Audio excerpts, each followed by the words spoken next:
Vamos a abrir la Biblia, hermanos, ahora en el Evangelio según San Mateo, capítulo 5.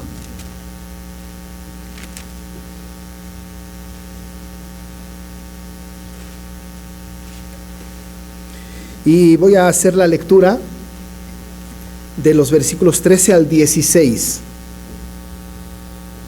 Mateo capítulo 5, 13 a 16. La palabra del Señor dice así: Vosotros sois la sal de la tierra, pero si la sal se desvaneciere, ¿con qué será salada? No sirve más para nada, sino para ser echada fuera y hollada por los hombres. Vosotros sois la luz del mundo. Una ciudad asentada sobre un monte no se puede esconder, ni se enciende una luz y se pone debajo de un almud, sino sobre el candelero, y alumbra a todos los que están en casa. Así alumbre vuestra luz delante de los hombres, para que vean vuestras buenas obras y glorifiquen a vuestro Padre que está en los cielos. Estamos en esta sección del Sermón del Monte, después de las bienaventuranzas, y la semana pasada estábamos revisando un poco acerca de la expresión del Señor hablándonos a nosotros, a la iglesia de hoy, a la gente de su tiempo, a los discípulos de Cristo, los más allegados, pero a nosotros también, a la distancia, acerca no solamente de cómo debe de ser nuestro carácter cristiano de acuerdo a las bienaventuranzas que hemos estudiado, sino ahora va más allá en el asunto no solamente del carácter, sino de la practicidad del nuevo nacido, del ciudadano del reino. Nosotros somos ciudadanos del reino, como está establecido en el Evangelio. Hemos insistido que este sermón está dirigido a los regenerados, a los convertidos, a los ciudadanos del reino. Una persona que no es ciudadana del reino, que no es nacida de nuevo, evidentemente no se le puede exigir semejante carga, ser sal y ser luz. Todo lo contrario, nosotros tenemos que ser sal y luz para ellos, para aquellos que no conocen de Cristo. De tal manera pues que el mensaje está dirigido a nosotros y el Señor lo sabe.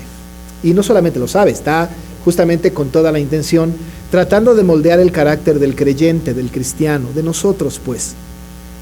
Es muy interesante, pero cuando el Señor está hablando de estas cosas, está por supuesto de una manera no explícita, pero quizá implícita, está haciendo de alguna manera una expresión en donde, por cierto, no se está llevando a cabo y nos exige que se lleve a cabo.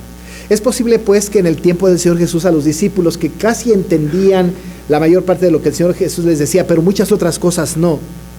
Es posible que los discípulos pues de ese tiempo no hayan entendido cuál era su papel dentro de la sociedad, dentro de la cultura dominante de su tiempo.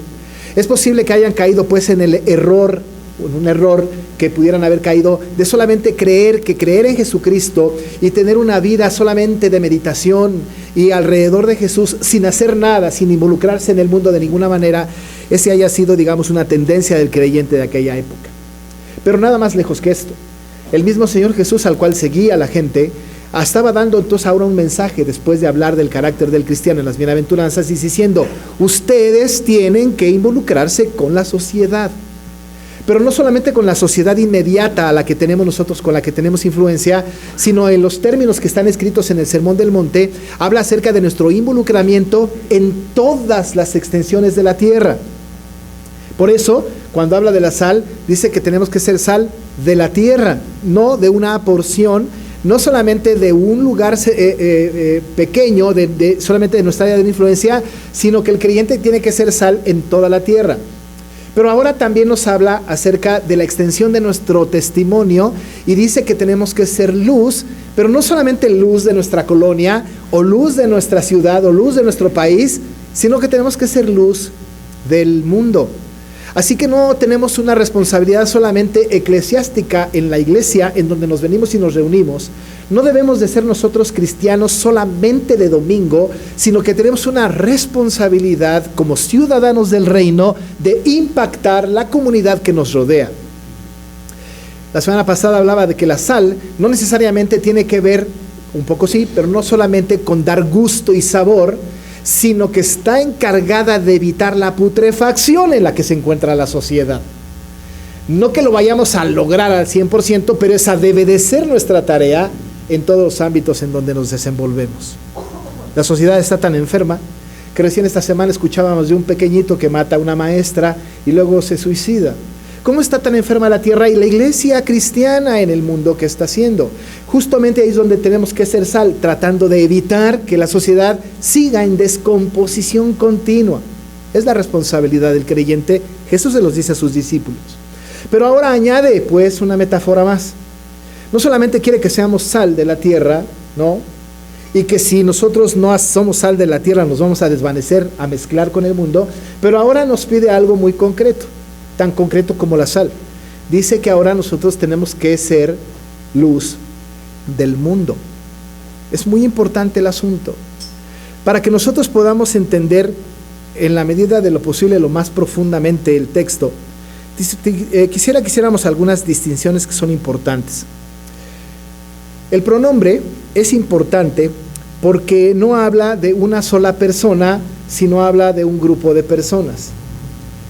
En el pronombre que está en la segunda persona del plural, está involucrando a todos a los que les está hablando. Si le está hablando a todos los creyentes de todas las épocas, entonces a nosotros nos alcanza el mensaje. Vosotros, no solamente le habla a los discípulos cercanos que están escuchando el sermón, sino vosotros nos llega a nosotros también de manera estridente, contundente, y está hablando de un mensaje que es para la iglesia de hoy, no solamente la de hoy, sino la de todos los tiempos hasta que Cristo venga. No tiene que ver este mensaje, ni la sal ni la luz, con una tarea eventual. No tiene que ver con una tarea que terminará mientras vivamos, porque la cultura en la que vivimos no precisamente va mejorando, sino que se va deteriorando. Y es donde más tenemos que hacer la tarea que el Señor nos pide. Es para todos. No es la labor del maestro de escuela dominical, o el pastor, o el anciano, o el diácono, o la presidenta de la femenil, o lo que sea. Es una labor de todos los creyentes. Todos los creyentes tenemos la responsabilidad de ser lo que nos pide el Señor. Todos los creyentes. Absolutamente todos. El pronombre entonces es significativo porque no solamente está hablando de alguien que tiene que hacerlo, ni siquiera los de la época, solamente ellos. No les dijo el Señor, ustedes discípulos son la sal y la luz. Ya después de ustedes cuando se mueran ya no. Eso no pasó. Esto es algo que nos alcanza a nosotros. Tenemos esa tarea, pues, esta responsabilidad. Pero luego dice el texto que nosotros, ya poniéndolo en términos de apropiando a nosotros el mensaje, dice la Biblia que somos la luz del mundo. Tenemos que definir un poco el asunto, porque la Biblia muchas veces habla de la luz, y habla de la luz en diferentes o dándole diferentes acepciones. Puede indicar o significar un verdadero conocimiento de Dios, por ejemplo. Puede significar la bondad, la justicia, la veracidad, el gozo, la alegría verdadera. Puede simbolizar sabiduría, amor, risas. Puede significar luz en medio de las tinieblas, o puede ir en contraste de la ignorancia, de la depravación y de la desesperación. La Biblia utiliza luz para muchas cosas. Pero hay un concepto que es muy importante para el cual se usa la expresión luz. Y esa palabra o esa expresión importante en la cual se utiliza la palabra luz, el Señor mismo la utiliza para sí mismo, diciendo, yo soy la luz. Es decir, el mismo Señor Jesucristo ha dicho, yo soy la luz. Es importante entenderlo en ese contexto, porque cuando nosotros pensamos que somos luz, nosotros no podemos ni siquiera un poquito pensar que somos luz porque tenemos ese atributo o esa capacidad de ser luz por nosotros mismos. Nosotros somos luz gracias a que tenemos la salvación en Cristo Jesús, que es la luz.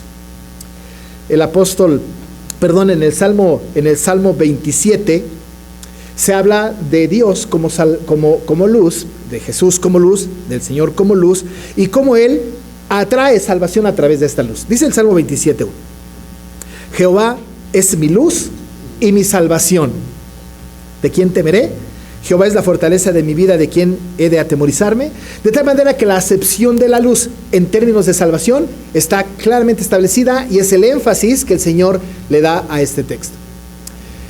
Y como he dicho hace un momento, el mismo Señor Jesucristo dijo, yo soy la luz. Y está diciendo, soy Dios también. El Salmo 27 viene en referencia. soy luz. Jesús es el único que tiene luz propia. Nosotros solamente reflejamos esa luz. Pero no podemos ser luz solamente por un conocimiento, solamente por un entendimiento, sino que tenemos que ser luz como resultado del nuevo nacimiento. El pueblo que andaba en tinieblas vio gran luz, pero no significa las tinieblas del mundo alrededor cuando el sol no sale, sino en un corazón obscurecido por el pecado. Cuando Cristo viene y redime, entonces hay luz. Y esa luz significa la salvación. Quizá el apóstol Pablo lo entendió mejor cuando se quedó ciego en el camino a Damasco y luego vio, y entonces vio una luz. Estaba en obscuridad, pero luego vio una luz. Esto es muy importante, porque nosotros entendemos que no somos luz por nosotros mismos. El mismo apóstol Pablo, quizá pensando en sí mismo, pero también en esta doctrina, le dice a los Efesios en el capítulo 5, verso 8: porque en otro tiempo erais tinieblas, mas ahora sois luz en el Señor. Andad como hijos de luz. Dice, son luz en el Señor. Nadie puede ser luz por sí mismo, sino es luz por el Señor. Alejados de Él, no podemos hacer nada. Lejos de Él, no brillamos ni tantito. Cualquier persona que tiene éxito en la sociedad, cualquier persona que tiene éxito en sus negocios, o éxito incluso musicalmente hablando, actoralmente hablando, o lo que sea, no puede brillar bíblicamente hablando, no puede ser influencia para la comunidad bíblicamente hablando, porque su reflejo, porque lo que emana de él es una luz personal, dadas sus características y sus propios logros. Pero el cristiano entiende que si nosotros somos algo, y si nosotros tenemos una capacidad de alguna manera, si nosotros brillamos de alguna manera, no es por nuestra propia capacidad, ni nuestro propio esfuerzo, ni nuestro propio estudio. La luz que brilla en nosotros es un reflejo de la luz de Cristo. Estábamos en tinieblas, pero ahora somos luz en el Señor. El Señor es el que nos hace reflejar, es el que nos hace brillar. No podemos brillar sin que el Señor esté involucrado en este asunto. Es un poco como los focos, ¿no? Si nosotros le quitamos la energía a la casa y ponemos el foco por sí mismo, pues no va a brillar. Pero si enchufamos, si conectamos, si ponemos corriente, entonces el foco va a brillar. Si nosotros no estamos conectados con Cristo, si nosotros no tenemos la energía que viene de Cristo, si nosotros no somos alimentados por Cristo, no brillaremos de ninguna manera. No hay cristianos con pilas propias. Nosotros solo reflejamos una luz que viene de un ser superior, que es el Señor, y que transmite, nos energiza, nos potencia y hace que brillemos. Y hace que brillemos. ¿Y cuál es nuestra responsabilidad entonces? Porque lo lamentable del asunto es que nosotros debemos ser luz y tenemos esa capacidad, pero ¿lo somos? ¿Brillamos? ¿Verdaderamente reflejamos la luz de Cristo en la tierra? Es posible que en medio de nosotros, cuando estamos nosotros aquí en el culto público, cantamos con mucho ahínco, ¿no? Con mucho entusiasmo, y evidenciamos nuestra fe y resplandecemos. Pero en la tierra, en el mundo, en el trabajo, en la escuela, en el súper, en el tráfico, en la presión del trabajo, ¿reflejamos la luz? ¿Somos en verdad luz? La gente cuando nos ve, ¿está mirando el reflejo de la luz de Cristo? Se acerca y nos pregunta a nosotros: oye, ¿por qué tú no te preocupas si la empresa está por cerrar? ¿Por qué tú no te preocupas si tu esposa está por morir? ¿Por qué tú no estás tan acongojado si la sociedad está de esta manera o esta otra manera? Porque no reflejamos la luz. Dice Martin Lloyd-Jones, que es un comentarista muy bueno de este tema, que tristemente nosotros tenemos una luz que la tenemos tan guardada, tan escondida, que no hay absolutamente nadie que perciba que nosotros tenemos una luz que viene de nuestro corazón. ¿Por qué? ¿Por qué? Dice el texto: una ciudad asentada sobre un monte no se puede esconder. ¿Sabe qué es esto? Las ciudades asentadas sobre un monte son ciudades que están en la montaña, en la mera punta. ¿Cómo se esconde una ciudad así? ¿Cómo se esconde? Recién fuimos a dar un paseo por alguna montaña y después de que bajábamos de la montaña veíamos hacia arriba y se veía una construcción en la punta de la montaña, una cruz en la punta de la montaña. Una construcción allí. Por donde quiera que nos moviéramos, allí estaba siempre esa imagen. ¿Cómo se esconde? Pero ¿por qué no se puede esconder? Porque está en la punta de la montaña, porque se ha puesto evidente a propósito, porque a propósito está puesta ahí para que todo mundo desde el punto de vista donde lo vea sea perceptible. El creyente tiene que ser luz en esta condición, tiene que estar puesto en un lugar que alumbre, que sea evidente para todo mundo. Y el texto sigue diciendo: ni se enciende una luz y se pone debajo de un almud. Está puesta, pues, dijimos, sobre un monte. No se enciende una luz y se pone debajo de un almud. No es así, en el sentido de que se prende la luz y luego se pone una canasta encima de la luz. Almud como canasta.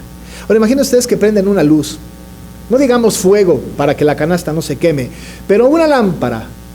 Prendan una lámpara en casa en la noche y pongan una canasta completamente sellada encima de la luz.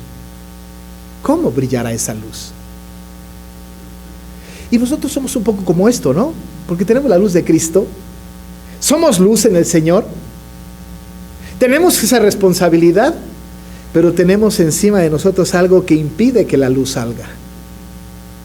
Impide que la luz se vaya lo más lejos posible, que sea perceptible. Si va al bosque en la noche oscura, pero alguien por allá a la distancia prende una fogata, en medio de la oscuridad la luz que no está tapada es perceptible y la gente va hacia la fogata. La gente sigue la luz.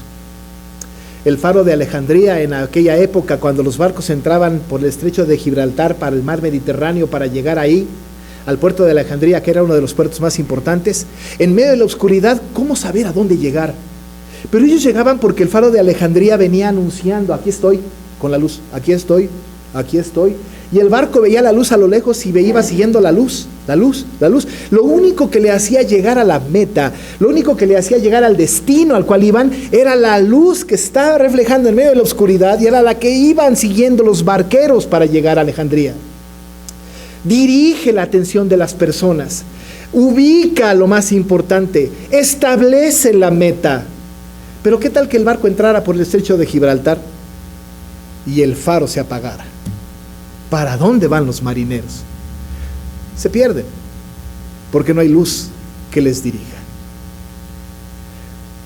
Dice el Señor Jesucristo: ni se enciende una luz y se pone debajo de un almud.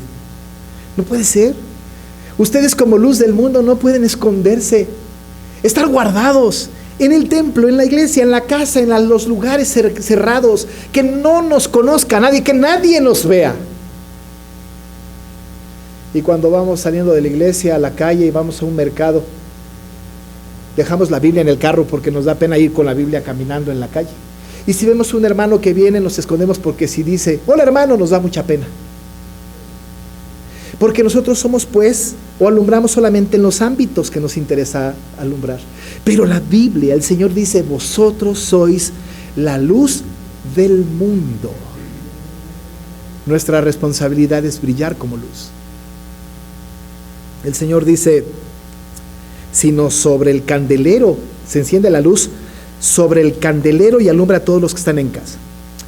En aquella época no había electricidad como ahora, y sobre todo en las casas pobres. En la noche, sobre el candelero se ponía la luz, normalmente en un lugar alto. Y puesta la luz en un lugar alto, la función que tenía la luz del candelero era el alumbrar toda la casa, completamente. Y entonces se hacía todo visible. Se ponía en lo alto, se encendía la luz y alumbraba toda la casa, como la ciudad asentada sobre un monte. Se pone arriba y alumbra toda la casa. Y el Señor dice sobre el candelero y alumbra a todos los que están en casa. Por supuesto, es una metáfora. Pero lo que está diciendo el Señor aquí es que nosotros tenemos que estar, pues, siendo de una influencia determinada, siendo de una influencia a propósito en el mundo. ¿Dónde está la iglesia ahora mismo ante las problemáticas que tenemos en el mundo? Agazapada, brillando, pero dentro del almud. Ahora, quien está haciendo luz es la corriente progresista. Ahora, quien está brillando y está dando muy mal testimonio y una mala enseñanza al mundo es el mundo hostil al Señor. Cuando la responsabilidad es de nosotros. Pero olvídese de cambiar al mundo. Olvidémonos un poco de cambiar al mundo. ¿Qué hacemos en nuestro ámbito particular? Digamos pues en el trabajo o en la escuela, en la colonia donde vivimos. La gente nos ubica como cristianos, nos ve como creyentes en el Señor, nos ve como luz del mundo. ¿Somos atrayentes a ellos? Si no lo somos, no estamos cumpliendo con la tarea de ser luz del mundo. No estamos cumpliendo. Dice el Señor: así alumbre vuestra luz delante de los hombres, para que vean vuestras obras y glorifiquen a vuestro Padre que está en los cielos. Así que tenemos el propósito supremo de la luz. ¿Por qué tenemos que ser luz? Bueno, está muy claro aquí. El primer propósito tiene que ver con que el mundo vea nuestras buenas obras. Eso dice el texto, ¿no? Para que vean vuestras buenas obras. Eso lo puede hacer cualquiera, ¿no? Si una persona en la calle, entonces dice uno, qué persona tan buena, ¿no? La Madre Teresa de Calcuta fue una persona buena, ¿no? Gandhi fue una persona buena. Tenemos una gran cantidad de ejemplos de personas buenas, brillaron, ¿no es cierto? Y nosotros todos vimos sus buenas obras. ¿Pero serán las buenas obras a las que se refiere el Señor Jesucristo? Las buenas obras son que la gente vea cómo ayuda a la viejita a atravesar la calle. Las buenas obras serán como yo le doy una limosna a la persona que me está pidiendo dinero en la calle. Las buenas obras tienen que ver con responder amablemente a una persona. Puede ser que sí, pero no en términos teológicos, no en términos doctrinales, no pues bíblicos. Porque nosotros tenemos que acordarnos de que el Señor a nosotros nos ha salvado y nos ha apartado del mundo para que anunciemos las buenas obras, para que anunciemos las virtudes de aquel que nos llamó. Que nuestras buenas obras no son aquellas obras que el mundo nos dice que tenemos que hacer, sino que las buenas obras empiezan con reflejar nuestra propia salvación y de comunicar a otros cuál es el camino para la salvación. Que mi testimonio y mi reflejo no solamente vayan dirigidos hacia mí, porque el peligro que tienen las buenas obras es que yo sea exaltado por las personas. Porque cuando a mí ven mis buenas obras y dicen qué bueno es, entonces yo me siento muy bien. El propósito de las buenas obras entonces no tienen que ver con la autoexaltación o con la exaltación, sino que el propósito de las buenas obras tienen que ver con dirigir las miradas de las personas hacia aquel que sí es el generador de la luz. Y dice el Señor, para que vean vuestras buenas obras y el fin supremo, y glorifiquen a vuestro Padre que está en los cielos. Cuando nosotros reflejamos la luz de Cristo, la gente tiene que ver a Cristo. Y como resultado, tiene que glorificar a Dios. Cuando las iglesias tienen conciertos de coros, y termina el culto. Y a la salida la gente dice, qué precioso cantó el coro. No tuvimos resultado. Pero si después del concierto maravilloso sale la gente y dice, qué Señor tan grande, que su nombre sea glorificado, eso es maravilloso. Eso sería la meta cumplida. Pero cuando quien brilla somos nosotros, y llevamos nosotros la atención, los halagos, los elogios, la gloria que Dios no comparte con nadie, por cierto, ya nos equivocamos. Somos luz del mundo. No nos podemos esconder debajo del almud. Tenemos que estar como una ciudad en una montaña alta. La gente tiene que ver nuestras buenas obras, y todo lo que nosotros hagamos, la gente tiene que ver a Cristo y decir gloria a su nombre. Que su nombre sea glorificado, y glorifiquen a nuestro Padre que está en los cielos.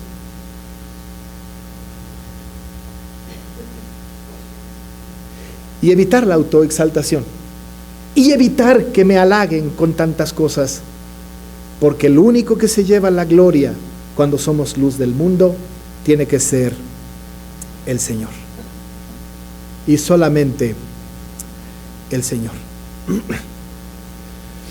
Hace algún tiempo leí que las iglesias que tienen por nombre la luz del mundo,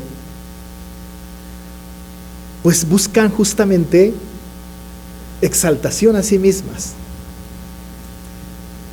Están buscando que les vean a ellas, somos la luz del mundo. Pero el que es luz del mundo no anuncia que es la luz del mundo, refleja a aquel que es la luz verdadera. Y la gente glorifica a aquel que es la luz verdadera. Y amados hermanos, nosotros somos sal. Estamos encargados del mundo que se está echando a perder, de preservarlo. Pero por otro lado, amados hermanos, por otro lado, tenemos que brillar. No para nuestra propia gloria, sino para que la gente, los hombres, el mundo, glorifique a nuestro Padre que está en los cielos. Si esto hacemos, tendremos una gran bendición, porque estamos haciendo lo que el Señor nos ha pedido. Vamos a orar. Padre, pues somos sal y luz. En realidad nosotros que somos regenerados no tenemos opción, aun y cuando no hacemos la tarea como debiéramos. Esa es nuestra responsabilidad. Queremos ser luz. Una luz, Señor, que refleje a Cristo, porque Él es la luz verdadera. Ayúdanos, Señor, para que podamos mostrarnos al mundo como creyentes, como regenerados, como hijos tuyos. Que no nos escondamos y que seamos de impacto para la sociedad. Que la gente vea en nosotros cómo es un buen siervo de Cristo y te glorifiquen a ti. Ayúdanos en eso, Señor. Estudiamos tu palabra para aprender qué quieres de nosotros y para ser dirigidos por ti. Esperamos en ti. Y esa obra que empezaste en nosotros y que la perfeccionarás hasta el día de Jesucristo, te rogamos, Señor, que en ese perfeccionamiento nos dejes entender, comprender y poner en práctica lo que aprendemos de tu palabra. Lo pedimos en el nombre de Jesús. Amén.